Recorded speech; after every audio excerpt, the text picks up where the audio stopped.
10 de la mañana con 3 minutos. Estamos de regreso con ustedes en Enlace USACH, recordándoles que estamos en la 94.5 FM. También nos pueden seguir en nuestra señal de televisión digital, canal 50.2 y las señales online de diariousach.cl. Vamos a una entrevista, ya lo habíamos adelantado. Vamos a centrarnos en lo que es el censo de 2024. Más de 24.000 censistas seleccionados por el Instituto Nacional de Estadísticas llevarán a cabo el levantamiento en terreno del censo de población y vivienda de este año, que se va a estar desarrollando a partir de este sábado 9 de marzo en todo el territorio nacional. Además de censar a todos los habitantes de las residencias particulares, también se van a desarrollar operativos especiales, censar a todas las personas que viven o residen en viviendas colectivas, le hace hospitales, cárceles, residencias de adultos mayores, y además el segundo se relaciona con las personas que viven en situación de calle. Elementos que van a estar caracterizando estos próximos meses. Ya vamos a explicar un poquito más también las características que tiene este censo, y para ello vamos a dialogar con el doctor en Sociología, académico del Instituto IDEA USACH, Cristian Parker, que ya está conectado con nosotros. ¿Cómo está, profesor? Muy buenos días, ¿cómo está? Hola, Rodrigo. Muy buenos días a ti y a todos los que nos están escuchando esta mañana. Bueno, hartas cosas que comentar para que además nuestra población se vaya empapando de lo que se viene de aquí en adelante. En su momento tuvimos la oportunidad de hablar del trabajo del precenso, que fue el primer hito en torno a esto. Se desarrolló a partir de mayo del año pasado, y ahí en su momento conversábamos, es muy importante la información y los elementos que se vayan acompañando ahí para no repetir los errores de 2012. Demos ese contexto también, profesor, antes de irnos de frentón a lo que es el censo propiamente tal, porque es una etapa muy relevante la que se vivió durante el año pasado. Así es. Recordemos lo siguiente, recordemos que nosotros tuvimos un problema con el censo fallido del 2012. Uh-huh. Eso ha significado entonces que las autoridades han tomado cartas en el asunto, en el sentido de que han preparado mucho mejor este censo. Eso significó un gran test, ¿no? O sea, es un ensayo del censo que se hizo el año pasado y que tengo entendido que salió a la perfección, uh-huh, digamos, porque efectivamente el tipo de censo que tenemos ahora entre manos es un censo, una de las metodologías que se utilizan, que las vamos a explicar, sí, y hay que prepararla bien para que resulte y que todo el mundo esté informado. Se trata de un censo de derecho, ¿no, profesor? Que se desarrolla durante varios meses. No es el tradicional que se hacía un día, que estábamos a la expectativa de que llegaran los censistas y duraba esas horas nada más. Esto es bastante más largo. Mira, lo que pasa es que, hay varias metodologías para hacer censo, pero efectivamente, como tú dices, el censo actual, ¿no?, tiene una metodología de ubicar a la persona en su residencia, ¿ya? En su residencia permanente, ¿no? Uh-huh. No donde lo pilló la noche, como dicen. No donde lo pilló la noche, exactamente. El otro censo es el censo que se hace en el minuto en que todo el mundo puede ser censado al mismo tiempo, por eso se hace en un día. Pero ese censo tiene una serie de problemas, ¿no? Entre otros, por ejemplo, que hay que conseguir más de 500.000 encuestadores, ¿no? En cambio aquí nosotros vamos a tener, tengo entendido que 24.000, creo, encuestadores que han sido preparados, han sido capacitados de todo. ¿Por qué? Porque este censo va a durar un periodo, va a durar 3 meses, ¿no es cierto? Uh-huh. Y eso va a significar que van a la casa, ¿no?, y preguntan por las personas que residen en esa casa o en ese hogar, ¿no? Ya sea hogar individual o hogar colectivo, pero incluso puede que la persona no esté ahí, ¿no? Entonces, igual todos los datos de esa persona son recabados por una de esas personas que habita ahí y que responde, y que se llama el informante. Entonces, eso significa que a lo mejor incluso el censista puede ir una vez, y puede ir hasta 2 veces o más a un hogar donde no ha encontrado toda la información. Y por otro lado, es importante que toda la gente entienda que el censo se va a durar, ¿no? Y que no esté preocupada de que, pucha, no me pasaron a censar, al mi vecino sí y a mí no, etcétera. No, esto se va a durar, ¿no? Y hay todo un sistema de chequeo de cuáles son, porque está todo catastrado, ¿no? Sí. Todos los hogares. Entonces, vigilan de que efectivamente todo sea cubierto y que no falte, digamos, ninguna persona que no sea censada. Sí, profesor, ideal. ahí nos decía usted que el censista puede ir más de una ocasión. En ese sentido, ¿cuáles son también las cosas que pueden pasar ahí? ¿Puede pedirle información? De repente hay un informante que no maneje cierta información que se necesita complementar en el censo. ¿El censista puede volver otro día a pedir esa información? Sí. ¿Es bueno tal vez hacer la tarea antes y tener claro lo que van a preguntar? O sea, es bueno, yo creo, que en los hogares las familias conversen y pregunten de más o menos la información. Mira, en la página web ¿ya? Está accesible Sí. el cuestionario completo. ¿Ya? Uno lo puede fácilmente descargar. Ahora, obviamente que hay algunos hogares que a lo mejor no tienen el acceso, qué sé yo, pero hoy día la gran mayoría tiene acceso. Y incluso los cabros más jóvenes entienden cómo hacer esto. Cosa de leer las principales preguntas para que las familias conversen y estén al tanto de los datos de cada uno de los componentes del grupo familiar. Y entonces, cuando venga el censor, se entreguen todos esos datos y todo el mundo más o menos. Sin embargo, hay una cosa muy interesante este censo. Y es que es un censo mucho más tecnológico, informatizado, porque tengo entendido que el censo va a ser anotado, es decir, la recogida de información se va a anotar en una planilla electrónica. Ajá. Y además, si el censista no puede ir otra vez, qué sé yo, la propia persona, ¿no?, que fue censada puede ingresar online y completar la información que faltó. ¿Ya? Entonces también es importante ahí que las familias vean cómo y quién podría ayudar, porque a veces hay personas de tercera edad que no saben bien cómo hacer, pero los cabros más jóvenes pueden perfectamente, o la gente de mediana edad, meterse y llenar la información. Entonces eso es fantástico porque vamos a tener un censo que ojalá todo el mundo participe, digamos. Oiga, profesor, ya que hablábamos del tema de las visitas y también haciendo un poquito de memoria de 2012, en muchas oportunidades en esa etapa, en ese año, se hablaba de que censistas no encontraron a las personas. En este tipo de metodología, ¿qué herramientas se utilizan también cuando nos encontramos con hogares donde definitivamente no se pudo llegar? Importante también lo que nos decía recién, hay casos donde también la propia persona, el propio ciudadano puede complementar ciertos datos, cierta información que faltaba, pero cuando de frente no tenemos la posibilidad de llegar a las personas, ahí hay formas también de poder incorporar información. Bueno, siempre existe, digamos, porque estamos hablando lo siguiente. Pueden haber hogares donde no haya personas habitantes, es decir, hogares vacíos, digamos, o inhabitados, ¿ya?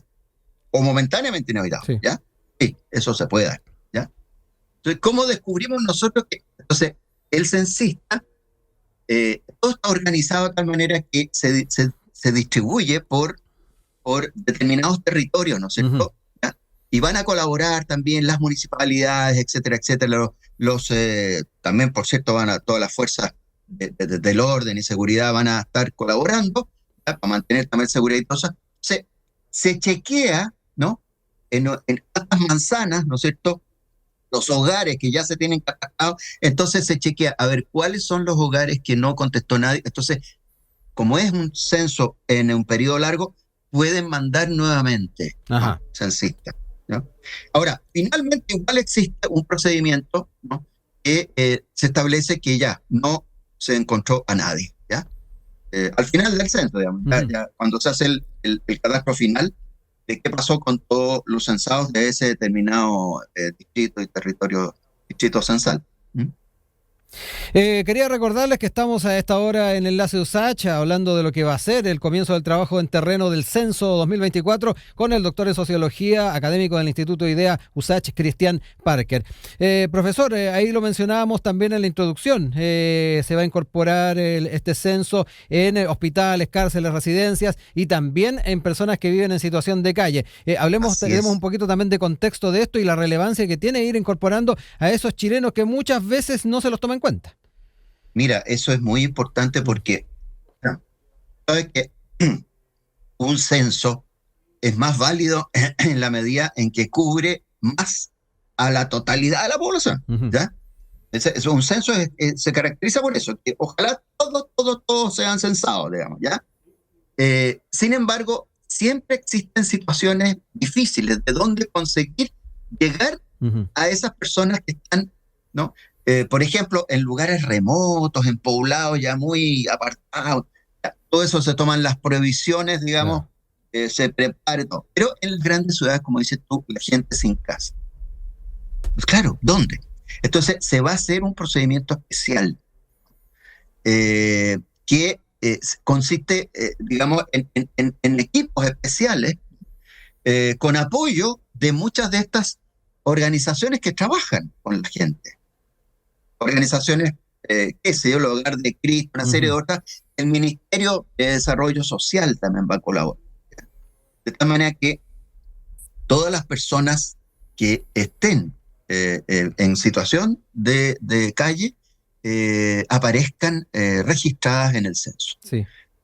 Así que eso yo encuentro que es una cosa notable, importantísima, y ojalá que podamos todos de alguna manera ver y colaborar. Si acaso se sabe de alguien que no ha sido censado, por favor avisar a los censistas. Sí, en ese sentido, profesor, ¿qué repercusiones puede tener esto en uno de los roles fundamentales que tiene un censo, como es la aplicación de políticas públicas, proyección de política pública? Ahí tenemos también un incentivo para poder sacar adelante estas propuestas y poder ir muchas veces en beneficio de estas personas.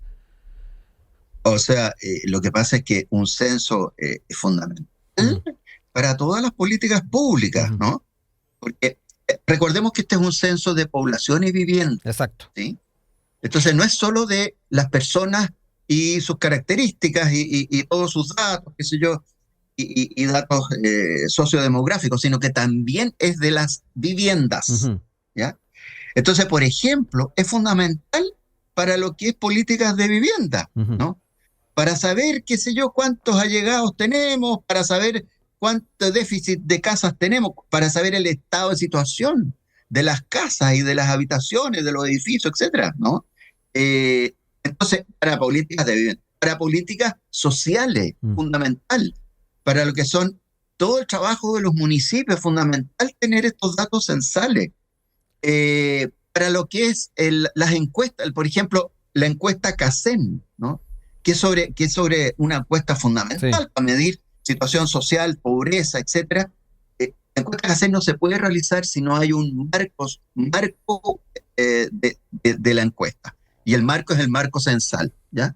Y allí la encuesta CACEN es plenamente válida. Si no tenemos buen censo, no, la encuesta CACEN no vale. Después hay una serie de otras funciones que cumple el censo relativos a otras instituciones del Estado. Entonces, el censo es muy importante en general, también para políticas, por ejemplo, educacionales, ¿no? Para política, para situación laboral, ver la situación de estado de mercado laboral, ¿no? Porque las encuestas también de ocupación también ocupan censo también como base de apoyo. Entonces, hay una cantidad de cosas que la gente no se imagina, pero que el censo es muy útil. Profesor, para ir cerrando ya esta conversación y a propósito de la relevancia que tiene el censo, nos vamos a ir también a ciertas aprehensiones que se ha ido observando de parte de las personas y que no tienen asidero. Por ahí el INE ha estado insistiendo en que bajo ningún punto de vista el instituto puede compartir información personal que recoja con otras entidades públicas o privadas, está sujeta a un secreto estadístico que es parte de la ley, y a medida que vamos conociendo cierta preocupación, resulta extraño que haya tanta desconfianza en procesos que ya se han desarrollado durante tanto tiempo y ante una institucionalidad que está altamente probada. Tratemos de desmitificar muchas cosas de las que se están hablando, profesor, y llamar a la colaboración con los censistas que van a estar trabajando estos meses. Sin duda. Mira, hay dos cosas. Primero, uno entiende la preocupación de la gente porque, claro, vivimos una situación país donde el tema seguridad es un tema más sensible, ¿no es cierto? Y donde estamos llenos por todos lados de el tema de las estafas y de gente que se hace pasar una por otra y fake news y no sé qué, ¿no es cierto? Entonces, es un tema que a la gente, y también, quien entra a mi casa, digamos, también, porque en el fondo es legítima esa preocupación, digamos, si hay por ahí robos o qué sé yo. Pero ese es un tema, o sea, hay una legítima preocupación de la gente. Segundo, ¿ya? Yo creo que también hay un cierto uso político, o sea, yo creo que hay que también tomarlo en cuenta, pero yo diría denunciarlo como manipulación política, o sea, el censo es de todos, ¿ya? El censo no es de un gobierno para otro, o no es de los partidarios del gobierno o de la oposición. El censo es algo nacional y que todos debemos colaborar. Entonces, dicho esto, yo diría lo siguiente: lo fundamental es que el censo tiene una ley, y no es cualquier ley, ¿ya? Y esa ley establece que todos los datos censales son confidenciales, ¿ya? Entonces, si yo entrego mis datos personales, ¿no?, al censista y qué sé yo, el día de mañana no pueden utilizar esos datos para venir a cobrarme o para venir a decir que no estoy pagando impuestos o para venir a una serie de cosas, ¿no es cierto?, que la gente teme, o incluso, por ejemplo, los migrantes, claro, para venir a decirme, no, que yo estoy ilegal. No. Por eso el censo incluye también a todos los migrantes, incluso a todos los que están en situación irregular. Pero ese dato, si acaso es usado para otro fin, se está violando la ley. Entonces, tengamos claridad: la ley protege el secreto estadístico censal, ¿no? No, las personas que después utilicen esto para otras cosas caen en un delito. Entonces, tengamos confianza en los censistas, en el censo, entreguemos toda la información que nos va a hacer bien a todos, y asegurémonos también de que tengamos nosotros toda la información disponible, ¿ya?, en nuestra familia, en nuestros hogares, y también tengamos confianza. ¿Por qué? Porque esto está bien organizado, esto está súper bien organizado, y además hay medidas de seguridad que se han tomado. Están los carabineros, están incluso Fuerzas Armadas que van a colaborar. Es decir, hay seguridad, ¿no?, del punto de vista de cómo se procede. Ojo, los censistas no van a entrar a la casa, ¿no? No van a entrar. Hacen el censo en las puertas de las casas. Van totalmente identificados, antes, además. Totalmente identificados tienen que tener, ¿no? No cualquiera puede darse de censista, ¿no? Y uno pida la identificación, ¿no? Y con los carnets de los censistas, etcétera. O sea, está todo súper claro. Y tengamos confianza de que la cosa va a resultar súper bien. Todos tenemos que colaborar para que un censo resulte bien. Esto no es un problema de que, no, allá esto otro, de que el INE, que no sé qué, o que el gobierno. No, todos tenemos que colaborar. Bueno, profesor, no me queda más que agradecerle la posibilidad de haber conversado con usted respecto a este censo, la relevancia que tiene, los elementos que se han ido incorporando en esta versión 2024, y particularmente hacer ese hincapié a tener confianza en la institucionalidad a la hora de recibir a los censistas que van a estar desde el día sábado llegando a los distintos hogares de chilenas y chilenos. Muchas gracias, profesor, que esté muy bien. Gracias a usted, muy buenos días a todos y todos. Igualmente, que esté muy bien.